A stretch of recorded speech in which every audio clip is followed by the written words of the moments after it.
اللہ کے نبی فرماتے ہیں کہ میں جب جنت میں گیا تو میں نے جنت میں جھانک کر دیکھا، جب مجھے معراج ہوئی میں نے جنت میں جھانک کر دیکھا، فرائیت اکثر اہلھا الفقراء، تو میں نے جنت کے اندر سب سے زیادہ تعداد غریبوں کی دیکھی، مسکینوں کی دیکھی، فقیروں کی دیکھی، یعنی امیروں کو میں نے جنت میں کم دیکھا۔ آج کے دولت مند اور امیر لوگوں کے لیے بہت بڑی نصیحت ہے یہ حدیث، اللہ کے رسول کہہ رہے ہیں، اور اس حدیث کو کوئی ٹھکرا نہیں سکتا، بخاری کی ہے۔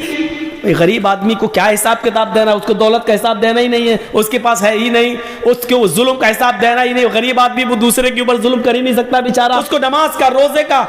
بس دو ہی چیزوں کا حساب دینا ہے۔ زکوٰۃ تو اس کے اوپر فرض تھی ہی نہیں بیچارے کو کہ زکوٰۃ دیتی کہ نہیں، اس کے پاس خود ہی نہیں تھا، وہ دوسروں سے خود زکوٰۃ لیتا تھا، تو اس کو نماز اور روزے کا حساب دینا، بس زکوٰۃ اس کے اوپر تھی نہیں کیونکہ وہ خود غریب ہے، حج اس کے اوپر تھا ہی نہیں کیونکہ حج کا پیسہ ہی نہیں تھا۔ کہ غریب آدمیوں کو جنت میں اس لیے دیکھا کیونکہ وہ ان کا حساب کتاب جلدی ہو گیا اور وہ بیچارے اپنے حساب کتاب میں پھنسے ہی نہیں۔ لیکن امیروں کو میں نے جنت میں کم دیکھا کیونکہ امیر کبھی زکوٰۃ کے معاملے میں پھنس گئے، ڈالو جہنم میں، حج صاحب استطاعت ہے لیکن حج نہیں کیا، ڈالو جہنم کے اندر۔